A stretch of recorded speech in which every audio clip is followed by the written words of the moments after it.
You hear me? I can hear you. Can you hear me? Yeah. I'm trying to Ugh, figure out. my radiator is now banging again. Ugh, it was banging all night. Like I couldn't sleep. Like I Oh, had to put like a white noise app like by my ear, trying to like drown it out. Now it's banging again. Hold on.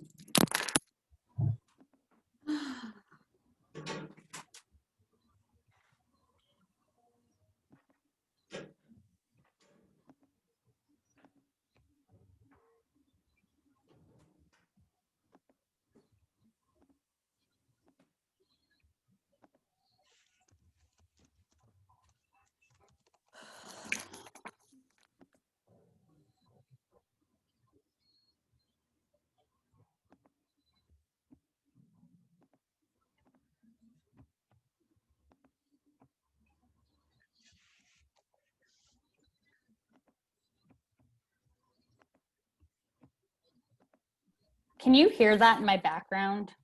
uh-uh. It's so Okay, I just sent the updated list. annoying. Oh, okay. I'll look at it. Oh my God. Yeah, I don't think the staff cares that much. Ooh. Good afternoon.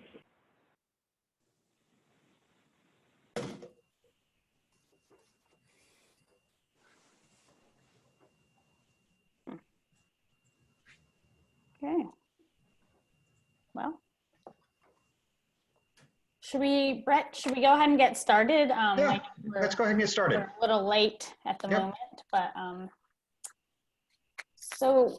well, thanks everyone for joining. Hopefully this will make for a good conversation since we have less people on than expected. But first I want to thank our BDC Council Chair, Mike Gerber, and our Vice Chair, Dean D'Angelo. Without them and their day-to-day involvement, we probably wouldn't be able to have such good events. So if anyone has any topic ideas for next month or going forward, please let Dean, Mike, or myself know.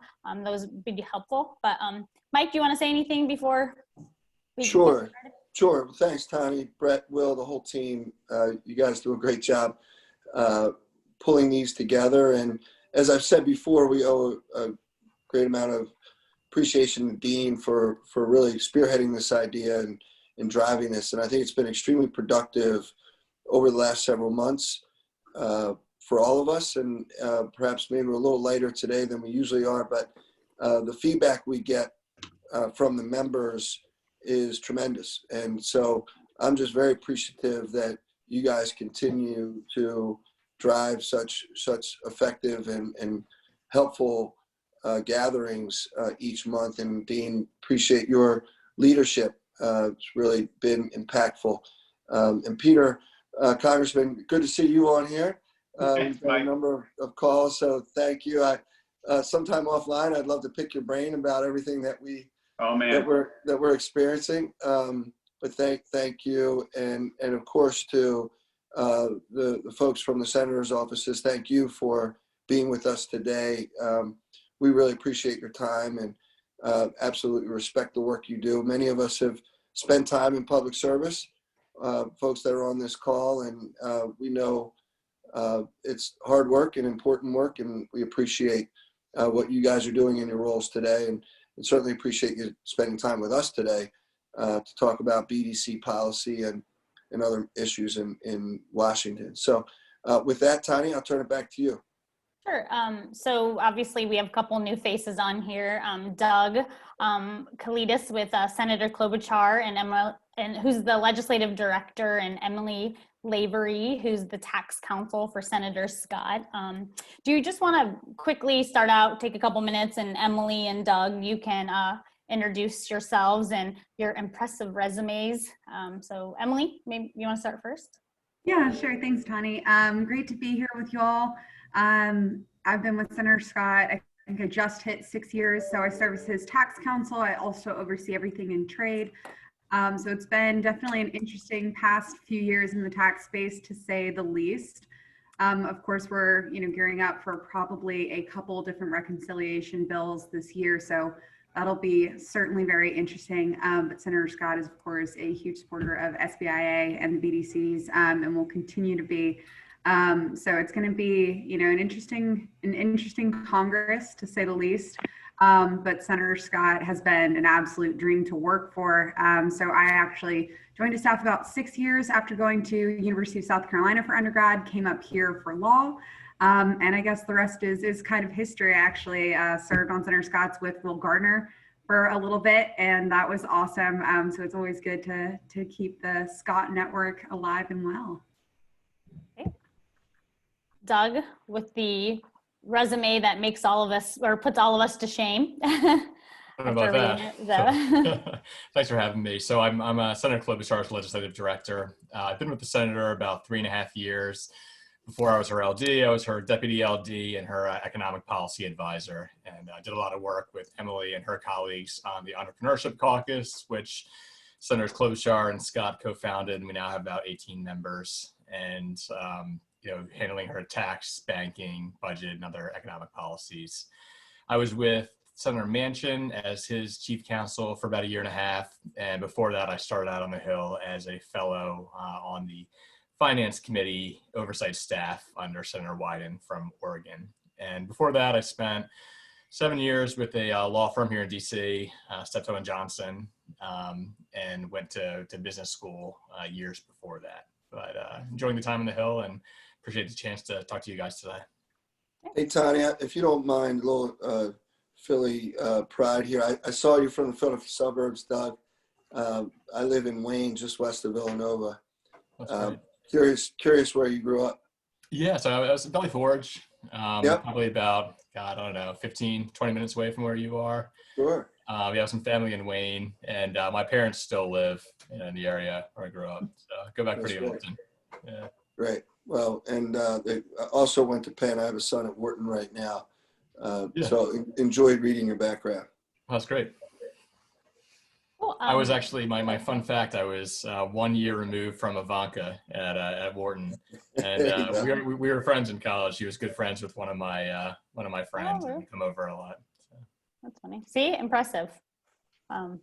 Well, so we were gonna, after speaking with Doug and Emily, we were gonna make this all about tax, but we decided to broaden it a bit. Obviously, we'll get to tax issues, but there's a lot going on in Congress that I think the group might be interested in hearing about that's beyond tax policy.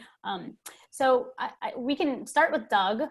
What are your thoughts on the potential of moving legislation like beyond a COVID package, since there's such a bipartisanship strain happening right now?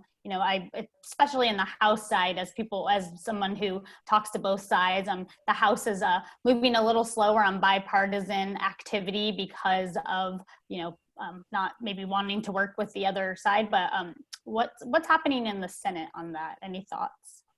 Yeah, I think that's the big question of the next 2 years, and it's all kind of playing out in real time. It seems like everything is moving for this reconciliation package to be done by March 14th, which is that deadline they set because of the unemployment benefits expiration. So if that happens, I do think based on where Senator Romney and Murkowski and Collins have been, who are really the most likely candidates to vote for something like this, I think it's probably unlikely they do. So the question then becomes, if we have a reconciliation package that passes with only or mostly almost all Democratic votes, does that sort of poison the well for future bipartisan action, or can the two sides come together on something that is more of a shared priority? And I think it's an open question. Things are moving really quickly on initial negotiations for the next package, this infrastructure rebuilding package. And I think, we'll see what happens there. There's a possibility of doing that again by reconciliation because we have those two budget bills. We didn't do a budget resolution last year, so we can do it again this year.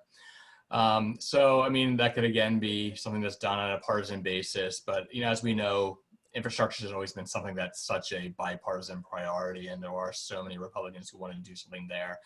The challenging point, as always, will be the pay for. Is it just done with deficit spending? Are there pay fors that both sides can agree on that are politically viable? So I don't know what path that'll take. And beyond that, I do think that the Biden White House, and at least President Biden, is really serious about reaching out to Republicans he thinks he can work with. I mean, you've probably seen some of the articles about him courting Mitt Romney and, calling Susan Collins, 8 times and things like that. So I think he's going to keep trying. And I think you're at least going to have some bipartisan action. In terms of big ticket bills and whether those can move on a bipartisan basis, I don't know. I think we'll see what happens here, and then we'll see what happens with this infrastructure plan. And beyond that, I don't know what the next policy is and what the chances are. But I definitely think it's a possibility. I don't think it's foreclosed. But there are dynamics that make it tough. Well, thanks. Emily, I think Doug did a great job, but any thoughts on just the more discrete pieces of legislation passing through the Finance Committee or anything like that? Yeah, I mean, I guess I have these things are cyclical, right? There's times when bipartisanship is alive and well, and there's certainly times when it's not. I think if we look back to when ours had all 3, the House, Senate, and the White House, of course, bipartisanship efforts were low, which, I think is certainly something to be expected, right? I think if either party has control of all 3, that's kind of game time for trying to get their biggest campaign promises, the biggest items that they've been pushing done, and they have a really small window to do it in. So I think your focus then really becomes on kind of, I guess, keeping your sheep in the herd, right, to try to push those big items and those big ticket victories, if you will, across the line. And so I don't think it's a surprise to anyone that bipartisanship is maybe not at its highest point at the moment. That being said, these things change over time. I think this year will be extremely telling. Obviously, Senators Manchin and Sinema have never been more important, at least from my perspective, that they're both been great to work with. Klobuchar has obviously been great to work with. I think you could also argue that 2020 was, a very similar outlook on a lack of bipartisanship or interest in working in a bipartisan fashion. In a presidential election year. I don't know that that's surprising, but at the same time, we saw countless examples where folks did reach across the aisle. In December, the bipartisan package, which, candidly, I think a lot of times where you have folks outside of leadership working to negotiate something, generally, I don't put a lot of faith in those products because a lot of times they don't come to fruition. Last year, I think, was a really good example where you saw that product almost in its entirety really become, for the most part, what was ultimately enacted. And again, last year, Doug and I made great progress on a couple of really key tax items that I think are still very much so alive and well for this year. So I'm hopeful, and I think that, regardless of maybe the national optics, we'll continue to have folks that want to reach across the aisle. Margins are tight on both sides of the lawn, if you will. So bipartisanship is, I think, always going to be there. And I can rant some more about that a little bit later. But I think, for the next few months, it's going to be really difficult to see things that, were bipartisan for a long time. I think get a lot of headway just because, again, so much of the agenda is going to be taken up by trying to get those big ticket items through before midterms. So that's not necessarily surprising. And I think, the choice to do it through reconciliation is obviously, indicative of what we can really kind of expect. But that being said, I think there could be an opportunity later this year, certainly end of year packages. Who knows what happens with infrastructure or tax reform down the line.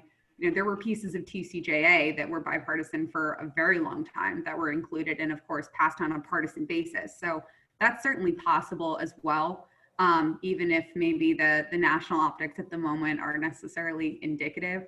That being said, I think it's going to be a pretty uphill battle at the moment to try to see anything included in, the first or second quarter that's outside of the initial Biden plan. I'm so good for you. So I'd like to end this with your boss's priorities besides tax issues, but I know we have some members on that would like to ask a few questions, and I know we don't have you for that long, so I'd like to get to their questions. you don't mind. Let's start with Mike Gerber, who's our chair. I know you have a question. Want to go ahead? Sure. Well, Doug and Emily, thank you again for joining us.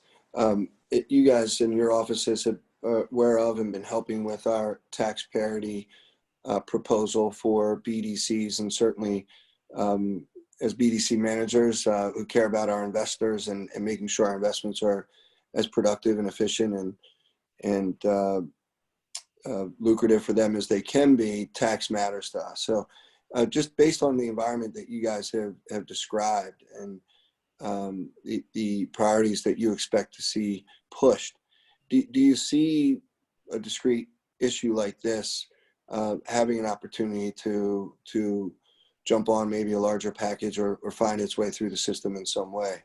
And if so, what are the opportunities for that to happen? Maybe Doug, if you'd like to start. I was actually going to kick this one over to Emily. She's a little bit closer to the tax, so All right. yeah. Yeah, I'm happy to take this one. I would say that items that are not currently outlined in the House proposal, I think that if they don't have kind of a clear nexus, for example, like the Romney proposal that's picking up some steam rather in the child tax credit space, I think it's going to be really tricky to see anything that isn't sort of in that vein, or for example, something along the lines of the Portman Healthy Workplaces tax credit, things like that. And beyond that, I mean, 1.9 trillion feels like a really high figure. I don't know that it's ultimately going to be that top line, but that is a tight number, even if it doesn't really necessarily seem like it. And that's something that we ran into in the end of year package, which again, I think that was consistent in terms of just the thematic perspective that we saw throughout 2020, was that those top line numbers really did make it difficult for us to get a lot of other items included, even when they did have a nexus, if they weren't kind of on the list already. I would say that salience is definitely going to be super important, but I would assume that the best opportunity to see something like this included would be in perhaps the second or third package. And I'm not sure that we'll see a pure sort of tax reform reconciliation package, or if that'll be kind of twinned with infrastructure. Frankly, I think that probably makes more sense. And I think that the Democrats have done or made a really intelligent move on that side for just, I guess, their decisions to include a lot of the expansions, additions, and changes to refundable tax credits, and including that in COVID. That was really smart, right? Because again, trying to move a full tax reform bill on its own, I think people kind of see reconciliation sometimes when you get away from it as like this gift. But keeping 50 on board the entire time, especially for tax reform, especially in the current economy, and especially when the debt is about to eclipse GDP this year, that gets really tricky. And that's something that we had to deal with even in 2017, when, for the most part, all signs were good on the economic outlook.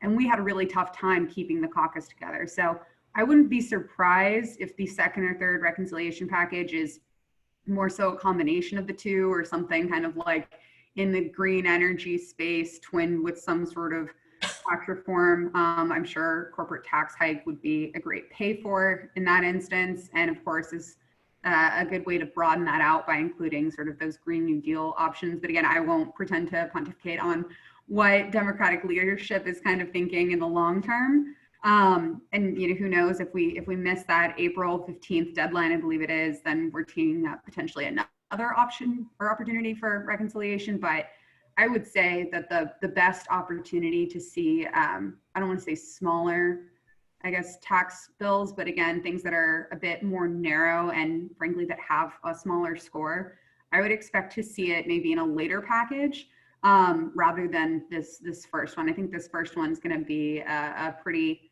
straight party line vote. I think it's going to be pretty narrow with respect to what we've already seen kind of come out of the House committees. I don't expect to see much more changed, but that's just kind of what I'm foreseeing for this first exercise, if you will. But Doug, please correct me if I'm totally off. No, I agree completely. I think, like you said, even though some of the priorities that are going to end up in the bill are going to have bipartisan support, I think you're probably right. It probably passes on close to a party line vote. And yeah, I mean, we're hearing that what came out of the House committees, like that is the bill. The only, things can drop out because they're, they run afoul of the Byrd rule, and, they can't be passed via reconciliation. And obviously the Senate is more sensitive to those things than the House is because we have the rules.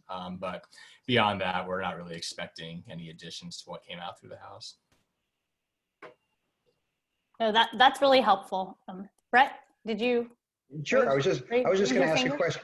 First and foremost, I want to thank you both for working for wonderful members. They're both really wonderful, nice people.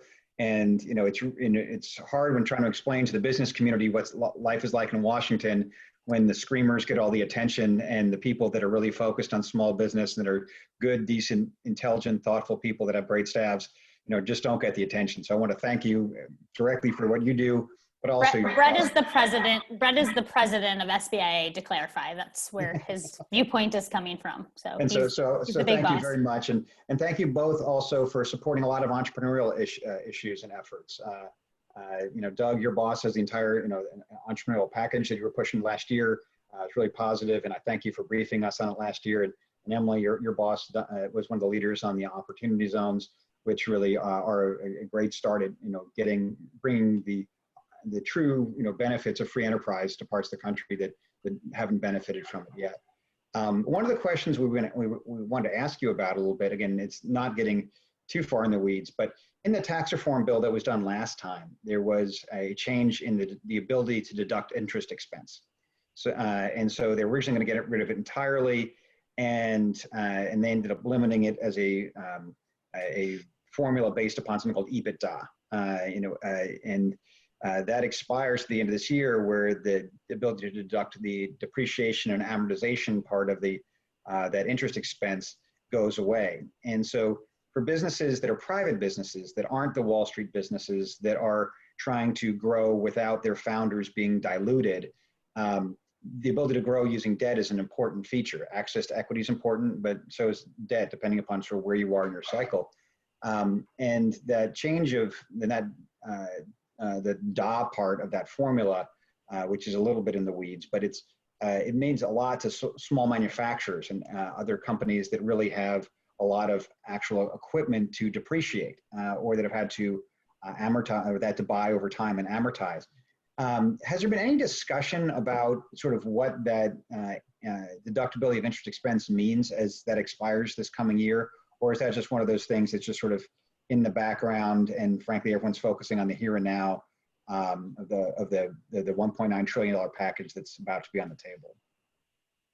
Yeah, so candidly in 2019, or I guess towards the end of 2019 was kind of when I started talking to Finance Committee a little bit more about the various cliffs that are approaching us, not only this year, but in 22 and onwards, just given, again, what was passed in TCJA and a lot of those provisions going away, a lot of transitions being scheduled. I was hoping that in 2020, we would have a lot of time to kind of focus on these various cliffs and figure out what the outlook was going to be and what the planning would kind of look like around that. Obviously, 2020 had very different plans in terms of the Finance Committee's priorities and the conversations we were having. But there's obviously a lot of Republican members that are extremely interested on working on this issue. Senator Blunt, I believe, had a bill last year. I expect that he'll have something this year as well. So there's a lot of folks that are off committee that are really, really honed in on this as well, which I think is always helpful. Again, when you have something like that, where it's not just finance R's kind of singing from the same hymn sheet. So I expect that will be a conversation that will be continued and frankly will have to be continued. I imagine that the best place to deal with that would be in that secondary reconciliation package, but candidly, there is not a lot of insight just yet on the priorities of CRAPO or others with respect to the provision. So unfortunately, I don't have too much to share with you just now, but it definitely is one that I think has been percolating with members for quite some time, and they're going to continue to hear about it So I would expect that, especially as we get through this next sort of COVID, I guess phase 5, if you will, that'll kind of tee up and open up, hopefully, the ability for finance and Ways and Means to focus on issues like this, especially in the downturn that we're in. And I mean, major corporations that saw serious losses. And again, just the inability to plan, I think, is super frustrating for folks. So I'm hopeful that finance will kind of turn its head towards this issue, but we don't have too much just yet on that front, which again, I don't think is super surprising given where the current focuses are, but happy to keep y'all in the loop on anything we're hearing on that front as well. Sure, thanks. Doug, have you anything crossed your desk on anything like that, or is that too far in the weeds? No. So I don't have anything to add to what Emily mentioned. I mean, we know it's an issue. We're hearing about it. I think, more and more offices will continue to hear about it, and, there'll be more political pressure to address it. But I have not heard of any imminent action. I think, we have this sort of state of affairs where everybody's focused on this current package, which is, for a $2 trillion package to pass it in the timeline that is likely to be passed is pretty crazy. And there's just so much to dig into to see what's in the bill. And then we'll have the vote-a-rama and all the other machinations that go along with reconciliation. There hasn't been a lot of member bandwidth to really think about sequencing and what could be included in the next package. So I think it is the kind of thing that Wyden and Crapo and their committee staffs are probably thinking about, but we've not heard really much of a plan at this point. Yeah, given that expires the end of the year, generally it gets taken care of at the end of the year. Yeah. I just figured I'd mention it because both of you are your bosses, and you are active on the entrepreneurial side. And it's a pretty big deal for smaller businesses, more so than necessarily gets the headline risk, that's out there. So I figure I'd flag it. So with that, I'll hand it back to Tani. And again, thank you for you and your bosses do. Well, Emily, Doug, do you have time for just 2 more questions? I know we're butting up to 30 minutes, but. Okay, great. Vince Foster with Main Street Capital, Executive Chairman. I know he has a question on capital gains. Vince, you're on mute if you're talking. Okay. Well, while Vince gets off mute, we'll go ahead and go to Peter Roscom. I know he's got something as well. Yeah, Emily and Doug, thanks so much for your time. I really, really appreciate it. We've all learned some things today. Wanted to follow up on Mike's question earlier. John Boehner, when he was speaker, had this great line, and you guys will relate to it. He said, Washington is the slowest place until it's the fastest place. And we saw this, you just see it all the time. There's nothing going on, nothing going on, nothing going on. Hey, where were you? It's done. So with an eye toward, with an eye on tax parity in particular, and a story that we have to tell that is helping retail investors and creating capital in an environment that's going to become increasingly stressful for small businesses. What counsel or what advice would you have for us in terms of outreach or positioning and talking about tax parity between now and, let's say, the second reconciliation package? Because as I'm listening to you and I'm reading the tea leaves as well, I'm thinking that second package is the one where that's our best shot, because there will be a lot of traffic that's moving. What advice would you have for us in these months between now and then to be ready so that we're as well positioned as we possibly can be? I could try to take a crack at that one. I think, all the things that you typically do in trying to get, a range of members brought in on both sides of the Capitol, both sides of the aisle, do all the spade work with the legislation to make sure they're, everything is, addressed. I think that what we saw happen last year, I'm just kind of thinking through for the CARES Act in March of last year, the year-end package in December, and then even this reconciliation package. Every member has their own priorities they're trying to get into the bill. I think that this current one is probably the most challenging because it kind of came down from the White House on high. Right, Biden had written this plan during his campaign, and the transition team wrote it, and there really wasn't a lot of room for member priorities, even though the price tag was pretty high. And that's, I think, kind of common for the beginning of a new administration. But, the hope is that this next one will have more room for member priorities to get in. And, the way these things are usually done, as you know, is the, leadership will look to the committee chairs to prepare their products.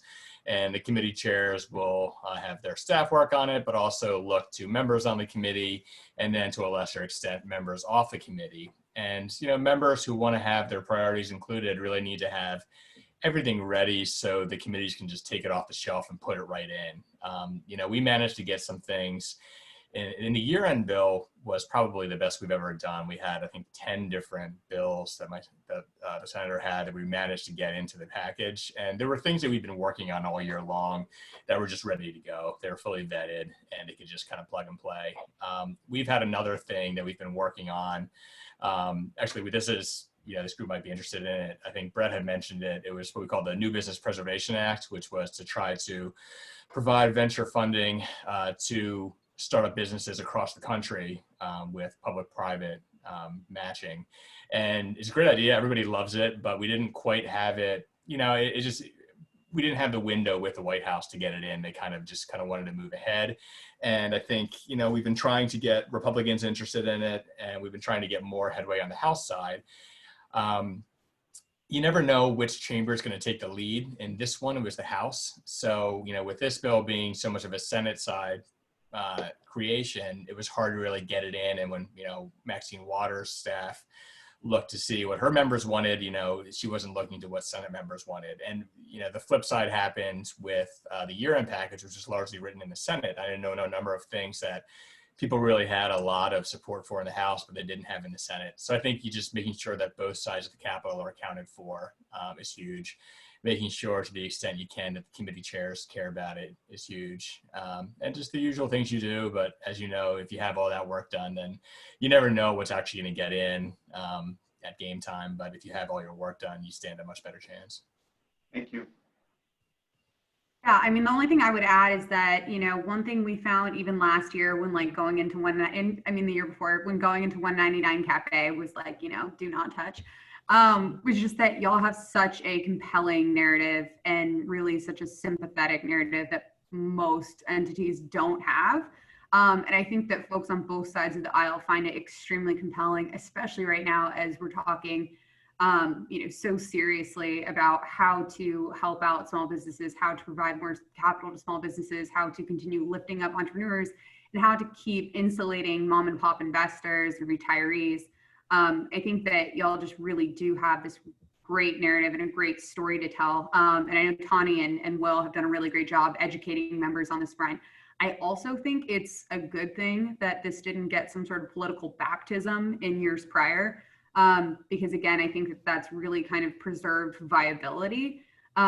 Because again, I think, an all-our proposal is just going to have a really tough time getting any traction. So I think, had it been introduced last year as an R proposal, or, with a deal that lost or something like that, it would be really, really tricky. But again, I think just continuing to educate and motivate folks. I know Cinema was really, really interested. Of course, she was in kind of a rock and a hard place situation with respect to tax reform. But again, I think that this is one that folks on both sides of the aisle agree makes a lot of sense. And I think that there's a really, compelling narrative for pretty much anyone on either side of the politics, right?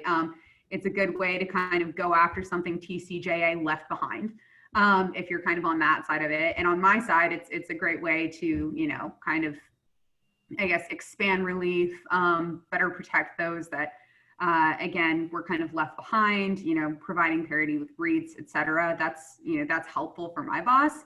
But again, I think it's one where you don't really have to be too concerned about either side losing part of a narrative, because again, I think there's just so much there. So. Yeah. Well, thank you for everything you've done. I know, Doug, if you have a couple more minutes, if you don't, we understand. We only reserved you for 30. So Emily, thanks for staying on a little longer. But I just want to let the group know that Emily's been so great. She set up meetings with Senate Finance Committee for us, been our biggest advocate to the people that matter in leadership. So having Emily on our side has been awesome. So thank you for that. We really appreciate it. But so one final question, and then and then if Doug and Emily want to close with anything, we can let you to pitch us on anything you want our support on publicly. We're happy to do that. But Vince, I know you have a quick question on capital gains. Yeah, can you hear me now? We can hear you. Oh, great. Yeah, it's really more of a comment. We do lower middle market investing where our average entrepreneur pays himself a couple $100,000 a year, supports his or her family, and when it comes time to sell their business, might sell the business for say $5 million, mostly capital gain. They'll pay $1 million currently in capital gains tax, depending on what state they live in, could be higher. And if they net $4 million out of the sale, they buy munis and earn $100,000 a year. So under the current regime, capital gains, with the current capital gains rate, you're really talking the average small business person that we all kind of deal with. It really struggles to replace a relatively modest income when it comes time inevitably to sell their business due to health issues, retirement, business divorce, marital divorce, what have you.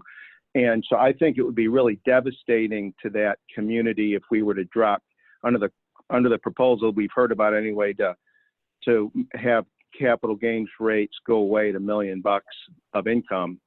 And I think a number like 5 million at a minimum would be a much more reasonable type threshold to protect the small business community that we're all kind of dealing with. And it's a personal view. It's more of a comment, but I think if that $1 million threshold doesn't go away, you're going to have a bunch of people heading towards the exits trying to sell their businesses probably before they should be. They're not going to get an optimal price, but they are really scared to death of that proposal. And I think we need to get that threshold higher if at all possible. So it's more of a comment. So maybe I convert that into a question the following way. For small business owners, when you start a small business or you bought a small business, you've grown it, you largely only sell it once in your life. It's a once in a lifetime, and it's your entire life's what you brought up. Has there been any consideration or thought as they're looking at raising capital gains taxes at recognizing that entrepreneurial aspect of this is the one bite of the apple you have to build a business and create something for your family? Or is it just all being seen through the giant lens of Wall Street of, hey, you're switching a stock every year, and should you really be getting a capital gain for holding a stock for a year and a day? Because they're kind of different, but in the policy discussion, they may not be being separated out. Yeah, so I guess there's a couple, I guess, moving parts and pieces here, if you will. And again, all of these things compound, right? So insofar as you're talking about drastic changes to the tax code, right? So obviously we have proposals right now that are talking about at the same time as all of these pieces are sort of moving, increasing the corporate tax rate to 28%. Lord knows what happens to the 20% deduction for pass-throughs. And then, of course, the Biden tax plan included a tax hike on multinationals that would essentially repeal the provision that allows U.S. multinationals to choose to allocate their interest costs on a worldwide basis, which has been a part of code since like 2004. And then, of course, you have sort of the more recent work. I think it was Representatives Pascrell and Levin and maybe Porter that recently introduced the Carried Interest Fairness Act, which again dives into the tax treatment of carried interest capital gains. And again, the existing tax law is very well settled for a number of reasons. Beyond that, I think it's interesting because we have folks like Pascrell and even Senator Warren who are kind of using this GameStop Robinhood controversy to kind of push this tax hike on carried interest capital gains as a solution, despite the fact that private equity had no role in this event whatsoever and does not even invest in short-term equities. So there's that. But I think that that's a really great point. The capital gains rates, I mean, the rates that they've been at since TCJA have been extremely helpful for small businesses. $1 million, in my opinion, is not a high threshold at all. I think it would be a huge deterrent to, again, the startup community, to folks looking to go into an entrepreneurial space, which frankly, we need more incentives right now and not fewer. We need, again, stronger growth. We need incentives that are really going to push people to create jobs and build businesses and launch startups. And this is certainly not that. So again, I don't know kind of where we end up. Of course, this is all sort of a part of the narrative on taxing the wealthy. There's a huge difference between taxing the wealthy and associating a massive hike on of a valuation of $1 million. That is, I think, two very, very different concepts that unfortunately, I think at the grassroots levels in certain, I guess, districts is taking hold. So again, I'm not sure exactly what we see at this point, but I completely agree with your sentiments in short. Doug, I know you have like 3 minutes left. So if you want to say anything about that, or you can let us know anything that we can be working with you on. And then Emily, same, I know you have to jump in a minute or two. So anything, tell us anything you want. Okay. Yeah, I don't have too much to add to that issue. I think that, you know, we'll see what happens. I mean, we saw all the language on the campaigns, but in terms of how that translates into policy making, I think it's still kind of a black box. We'll see what happens. I will note on the carried interest issue, this is different from the broader capital gains issue, but I remember, God, when they were working on, I think it was TCJA, right? And there was proposal to, you know, to change the carried interest treatment. I remember when they talked to Kevin Brady and a few others, and I think Trump said he was in favor of it, and Brady said he was in favor of it. And they said, oh, well, what happened? And he said, oh, I don't know. My members wouldn't support it. So the effectiveness of getting to members on that issue in particular, and I would think on capital gains is pretty impressive. And I would think that'll probably continue, but that's just random context. On broader issues, you know, I think that, you know, my boss has done so much work with Senator Scott on entrepreneurship, and it's something that we look forward to continuing in the current Congress. I think that there's so much focus right now on trying to preserve, you know, existing businesses and provide relief, which is critically important. But I think when you zoom out a little bit, you realize that, you know, new businesses are the engines of job creation in this country, and that, you know, the research has shown that all net new jobs are really accounted for by new business formation. And, you know, the pandemic has had unequal impacts on, you know, different businesses in different sectors, and, you know, new businesses have really suffered. And I think that if we look back on this time 10 years from now, and we have a few years in which very few businesses were being formed, or it was just much harder to form a business than it was previously, I mean, the second order effects of that are really going to be something that is going to hurt this country for a long time to come. So we're really trying to, as we look to turn the corner on the pandemic and the economy, hopefully in a couple of months as the vaccines start going out more and more, to really try to focus on, you know, what can we do to try to lay the groundwork for really revitalizing the economy and not just trying to stop the bleeding. And I think trying to help new business formation is going to be at the top of that agenda. And I really look forward to working with you guys on things like that. Yeah, as a small business investor group, we have more ideas than you'll ever need for legislative fixes, starting with the one Emily's working on. So we'll be in touch with you. Doug, I know you need to go, so thank you for your time. It's been awesome. Thank you very much. Great getting to know you. Thanks so much. And we look forward to working with you on those entrepreneurial matters. So really, you guys are on the right track. So thank you. Appreciate that, Fred. Emily, anything we can be doing to be helpful to you, just as your closing Totally. Yeah. New ideas. We're always looking for anything that's pro-growth, anything that's going to increase capital to small businesses and startups. We really want to hear ideas. We're an open book, so to speak. So again, please don't hesitate to bring us whatever you have. There's a lot of pressures that are kind of continuing to mount towards small businesses, namely the minimum wage hike, which is currently included in the House proposal. So I believe there was a roll call article this morning actually on the need to twin that with additional small business tax relief. So again, any thoughts in that space, we're totally welcome and excited to hear. I think that would be great, regardless of whether or not they actually get included in this package. Perhaps we can tee them up really well heading into, I guess, whatever phase 2 of reconciliation kind of looks like.